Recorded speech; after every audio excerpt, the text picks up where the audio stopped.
In the future, humans don't go outside anymore and instead send out androids called surrogates to go through their daily routines. People control their surrogates from the comfort of their homes by using special chairs that connect them to the androids through neuropathic signals. If the surrogate is damaged, the person doesn't feel any pain, but they do experience all the pleasures the surrogates engage in.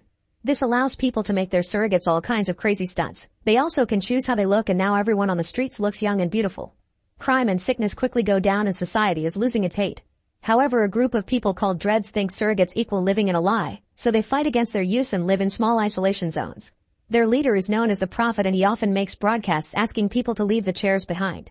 One night in the city, a rich guy goes to a club and jumps into a crowd to then flirt with a woman, who he takes to an alley so they can share some kissing. At that moment, a strange figure shows up and electrocutes both of them, destroying the surrogates before escaping away on a bike. The killer drives so fast that it causes a car to flip and crash. Moments later, FBI agents Peters and Greer arrive at the crime scene. A cop informs them that the male victim isn't a registered surrogate, but the female one is. However, the owner hasn't made any reports. Both surrogates' eyes have been burned out and the memory chip on the male one is fried, but Greer still takes it to analyze it. Then the agents get into the apartment of the female surrogate's owner, only to find him dead with a bleeding nose.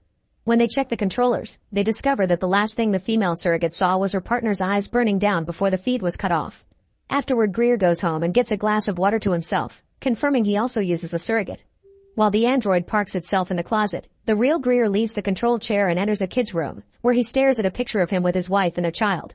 Next, he checks on his wife Maggie, who communicates with him through her surrogate. Greer wants to take a vacation without using the android bodies. He wants to travel for real. He also points out they haven't actually been together for a while, only their surrogates meet each other, and Maggie says it's better this way. The next morning, some students find Jared dead and covered in blood on his chair, meaning he was the person behind the destroyed male surrogate. Moments later, Greer's boss Andrew shares the details with the agents. 2 people have died because of an attack received by their surrogates. Later, Greer and Peters check the footage from the surrogates' memories and notice a man with a weapon, so they conclude this was probably homicide. Then they get a call informing them that Jared was the son of Lionel, the father of surrogacy. His company VSI, or Virtual Self Industries, is one of the biggest in the world. However, Lionel was fired by his partners almost a decade ago. Since then, Lionel has been a recluse. The agents still find his location and pay Lionel a visit. They're met by one of Lionel's surrogates, who explains he's always been estranged from Jared. He also gave Jared one of his surrogates when he went to college, hoping it could help them bond. Peters asks a bunch of questions that make Lionel angry, so Greer tries to calm him down by showing sympathy because he also lost a son.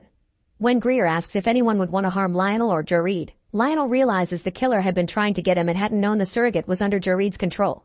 Suddenly, the surrogate goes off and Lionel appears sitting on his chair as he has a breakdown because he caused his son's death. Afterward, Greer and Peters go to VSI to ask the representatives about people dying from their surrogates getting destroyed.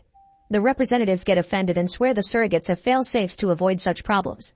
Next, the agents show the fried chip to an engineer, who inspects it and explains the only thing that could cause that is getting all the circuits fried at once. He also shows them that recently they received a truck of surrogates from the military with their optics and identity chips missing. The agents then go to a military camp, where a bunch of surrogate soldiers use the surrogates to fight in a war far away. When a surrogate is destroyed by a shot, the human controlling it just comes back in with a new one. A colonel tells the agents that the weapons used by the military can't affect the people controlling them. He also reveals that the military removes certain parts to keep for analysis. Later at the station, Peters finally identifies the man with the weapon as Miles, a guy who doesn't use surrogates. Soon technician Bobby, who doesn't use a surrogate either, informs them that the monitoring department has found Miles thanks to the FBI having access to all the surrogates' feeds in the city. Peters stays with Bobby to keep track of Miles' movements while Greer rushes to join the pursuit team. Suddenly, an alarm goes off and Bobby sees a man harming a woman in a hotel, so he immediately gets a disconnection warrant to shut those surrogates down. Peters is shocked to learn this can be done and questions the morality and legality behind it, worried about the software potentially falling into the wrong hands. Meanwhile, Miles rides his bike through the city as the cops chase after him on cars and Greer follows them on a helicopter. The bike allows Mike to pull off some crazy moves and go through narrow spaces to gain an advantage, but eventually he is cornered and crashes into an alley, allowing the police to immediately surround him. Miles suddenly pulls out a weapon and shoots at the officers, hitting them with a wave of electricity that makes the surrogates convulse as their eyes pop out. Then he shoots at the helicopter, so Greer quickly disconnects while the pilot is hit by the electricity, causing the helicopter to start spinning down. Miles quickly makes his way to a dread settlement, only for the helicopter to crash on it. At that moment, Greer gets back into a surrogate and crashes into the dread zone as well. Thankfully, he comes out with just a broken arm and immediately goes after Miles, but when the dreads see there's a surrogate in their area, they get angry and start chasing Greer too. As they all run through different sectors of the slums, Miles keeps trying to use his weapon again, but it isn't working. To gain the upper hand, Greer jumps and climbs over various structures, getting hit by a truck in the process. Since he can't feel pain, he just keeps going until he finally manages to corner Miles and ask for the weapon. Miles gives him his bag, but before Greer can open it, he suddenly gets shot. While Miles takes the bag back, a woman continues to shoot Greer and calls him an abomination, causing him to disconnect from his surrogate. At home, Greer is bleeding and tries to leave his room, only to pass out in the corridor. Luckily, Maggie finds him and calls an ambulance. Sometime later, Miles wakes up and discovers the Prophet and his men in his house looking for the weapon. The Prophet wants to know where the weapon comes from, so Miles confesses he has no idea. An anonymous person contacts him through disposable phones and pays him to use the weapon, but that's all he knows. Soon news outlets announce that the Prophet sees the fallen helicopter as a personal attack on the Dreads and declares a revolution against the Surrogate Society. At the hospital, Greer also wakes up and learns from Andrew that he's been suspended. Furious, Greer breaks out of the hospital and meets with Peters, but as they walk he starts getting dizzy. It seems it's a side effect of using a surrogate for so long. Peters tries to get him a new surrogate, but those random models don't feel right. Greer decides to go to the Dread colony and is allowed in, thanks to his real body. As he looks around, he's disturbed to see his surrogate crucified. He also learns that Miles died, so he attends the funeral. The Prophet offers a speech and reminds everyone that death is a sign of true humanity, which androids don't have. After the funeral, Greer tries to approach the Prophet, only for his thugs to beat him up while the Prophet reminds him that feeling pain is the actual human experience. When Greer asks about the weapon, the Prophet laughs and answers with sarcasm, causing Greer to leave.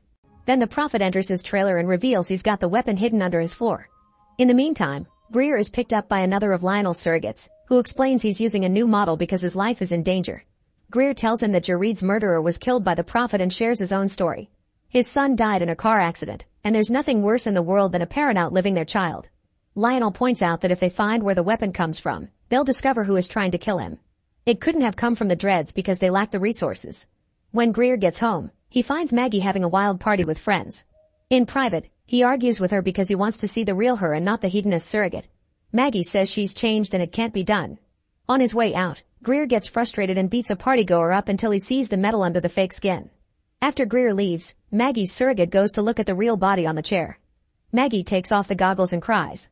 Greer returns to headquarters and learns that the VSI made a weapon contract with the military, but it was terminated and the reason is classified. In the evening, a surrogate breaks into Peter's home to check all her chair recordings and learns about Bobby's software that can shut down all the surrogates. Then he shoots Peter several times before taking her system and connecting it to a new person. At headquarters, Peter's surrogate is ready to act.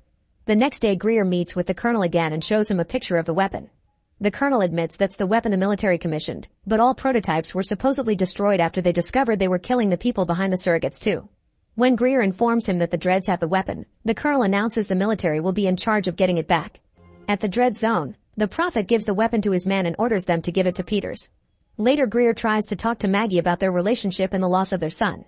Maggie gets frustrated and points out she's only alive today thanks to the surrogate providing an escape from real life. When Greer insists on trying to discuss the matter, Maggie logs out of her surrogate and the real her takes some medicine. Soon the military is invading the Dread zone to retrieve the weapon. As the locals panic and run to hide, the Prophet and his men try to escape, only to be cornered by the soldiers. Both sides immediately open fire, but the military has more men and weapons, so the Prophet's group is quickly overpowered. The Prophet gets shot in the process, and when the soldiers approach him, they're shocked to see he's a surrogate. It turns out Lionel has been controlling the Prophet all along. Meanwhile Greer meets with Peters, who tells him Miles had been hired by Andrew to kill Lionel. Greer immediately goes to the headquarters to confront Andrew, deducing that the VSI gave him the weapon to kill Lionel for his anti-surrogate movement. When Andrew looks away, Greer stabs him in the back of the head, causing the surrogate to shut down. Then Greer checks Andrew's computer and downloads all the information related to the conspiracy.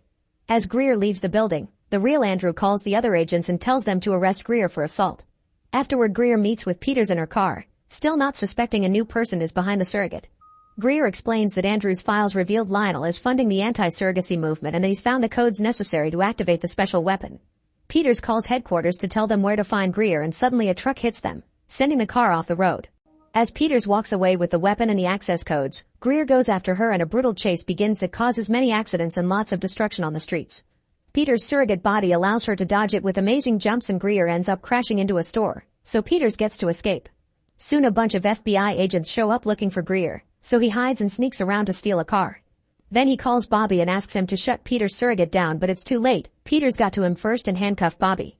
Now Peters is trying to access the entire surrogate network. At that moment Andrew finds her and tries making her see reason, only to learn Lionel is controlling her. A desperate Andrew tries to convince Lionel that surrogates are good for humanity, but Lionel wants people to live like actual humans and fires the weapon to kill Andrew as revenge for his son's death. Next Peters starts uploading a virus to the surrogate network, intending to kill every person using one. Moments later Greer breaks into Lionel's house and shoots the surrogate guards to force his way inside. He searches the house and eventually finds a hidden door that he goes through, finding a room filled with surrogates, including the Prophet and Peter's killer. Lionel is in a wheelchair pointing a gun at Greer and explains that people inside surrogates are already dead anyway, so he's doing humanity a favor. The computer announces the virus upload is done, so a satisfied Lionel self-deletes with a chemical compound. Then Greer takes Lionel off the chair and connects to Peter's surrogate. He immediately calls Bobby, who gives him instructions on how to stop the virus. With only 1 second left, Greer manages to interrupt the transmission and saves all the human users, but the virus still reaches the surrogates and is about to destroy them all. Bobby wants to teach Greer how to stop that too, however Greer allows it to go on so the world can be free from the surrogates. As the virus goes active, an FBI agent arrives and shoots Peter's surrogate. Soon surrogates all over the world shut down and start falling, filling the streets and buildings with lifeless robots. Greer leaves Lionel's house and watches how people are coming out feeling woozy and confused. Once he makes it home, Greer finally gets to hug the real Maggie again. The news announced surrogates don't work anymore, but no person got hurt, so now humanity has to get used to living again. Make sure to subscribe and turn on notifications so you can watch more videos like this. Thanks for watching.